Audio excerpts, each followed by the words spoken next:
Okay, so once Sparta recognizes that Athens is attempting to use its power through the Delian League to improve itself at the expense of the other 150 city-states, this really goes very quickly. They're such good fighters. They destroy Athens. They make them tear down their walls for security, and the Delian League is eradicated. Okay, so this does pose some problems for Athens. We don't need to get into this right now, but what I really want to talk about is Athenian democracy. Okay, and there are a couple important things I really want to discuss that I hope you understand. First of all, Athenian democracy is what we call a direct democracy, and that's much different from what we have now. When I go to vote for somebody for public office, okay, I vote for instance, Peter Visklosky, who is my U.S. representative, who goes to Washington. He makes political decisions for me. In a direct democracy, I would probably go to Washington myself, and that's what happened in Athens. People actually went to the assembly. They perhaps debated, and even if they didn't, they got to vote. Once again, free men, not women. Okay, so what do we mean by that? Okay, citizens make the laws. These are men, so women, you're not included. Sorry, that's the way it was back then. The assembly met about 40 times a year, and their powers were to declare war. They could sign treaties with other city-states or other nations, and they figured out how they should spend the money for Athens. Now, we've talked about the Council of 500, all right?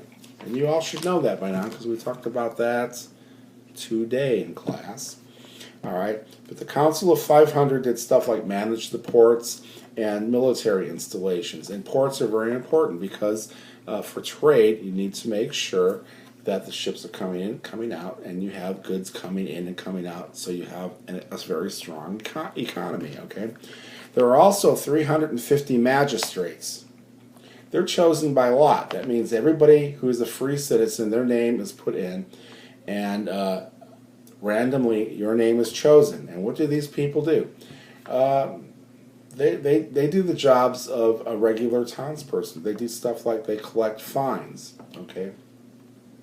So I'm not completely familiar with all the laws of Athens, but imagine today speeding down a street. All right, so they would collect a fine for that. They police the city.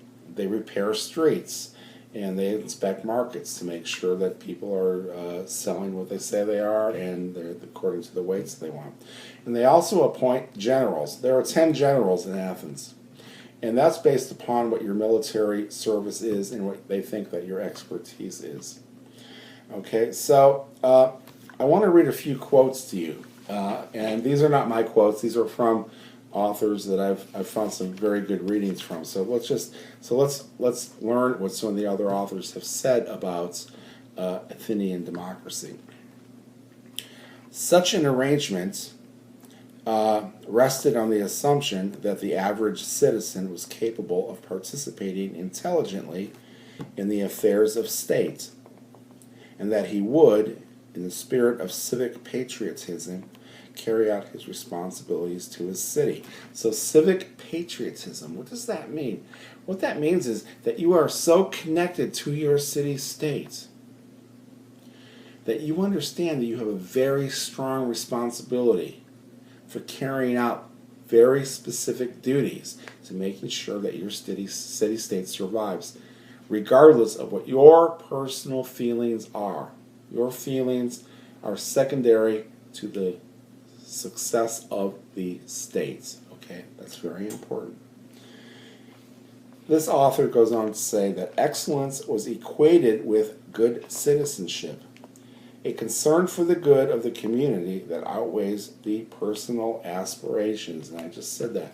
Are you really thinking about what's good for the community, or are you just thinking about yourself? So theoretically, an Athenian would say, don't think about what you want or need, think about what is good for the state. Now, for me, when I think about what exemplifies good ideas or good thoughts, I think about what have people said. Now, Pericles, and he lived from 495 to 429 BCE. It was a great general, great Athenian leader, gave a speech at the end of the Peloponnesian Wars. Of course, I already said that's where Athens was defeated. And he gives a funeral oration. But the oration is about democracy and freedom. And it's a beautiful speech. It's very short, and I want to read this to you, and I'm going to try to do the best that I can, so bear with me.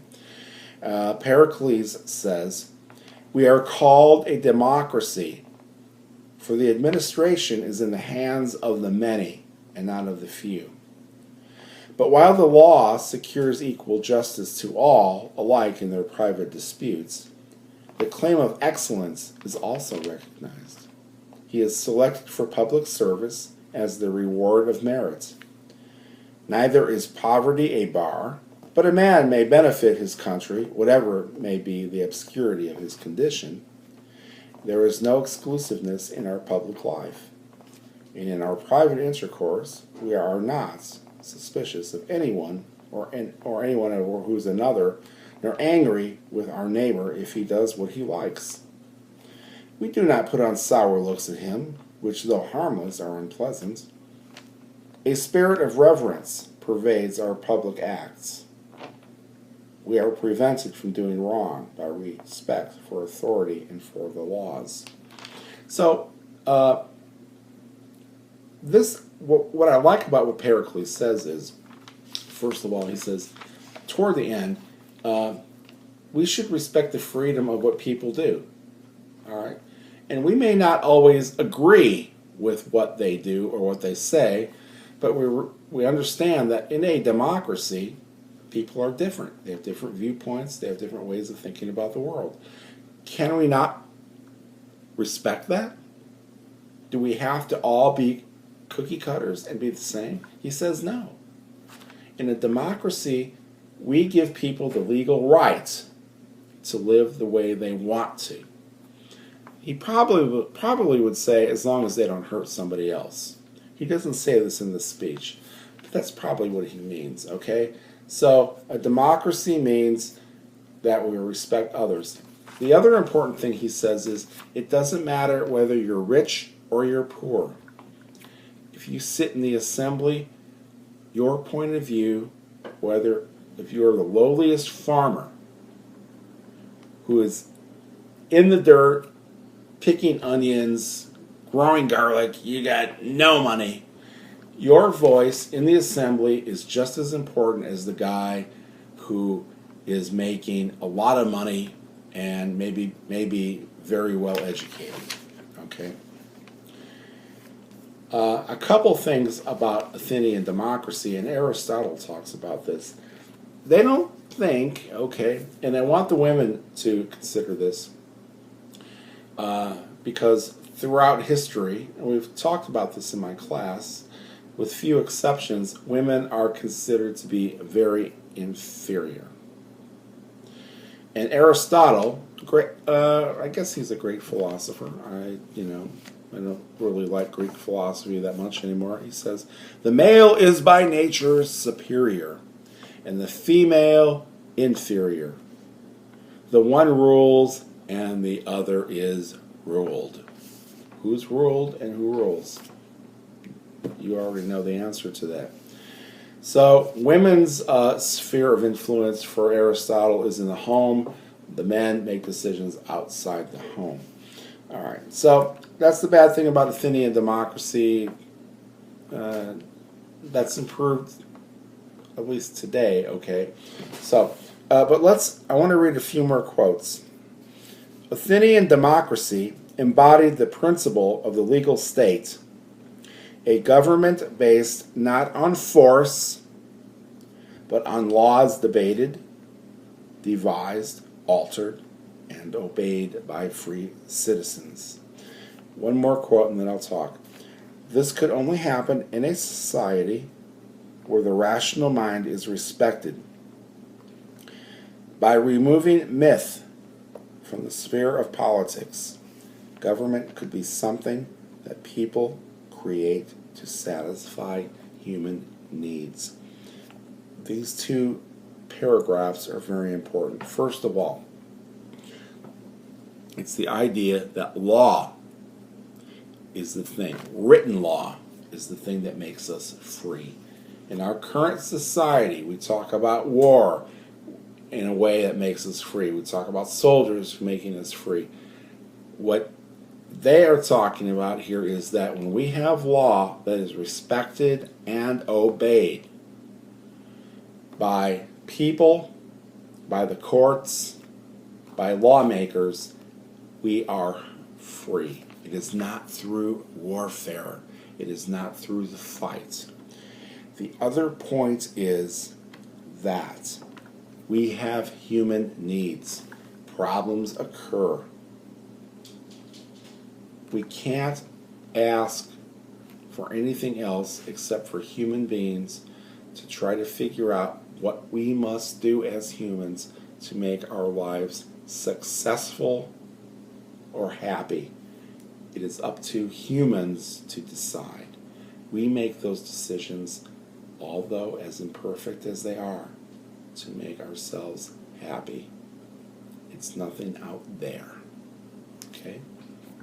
Hope you get that. I'm in my kitchen right now, and I'm making dinner, and I'm going to finish that. So you all have a good day.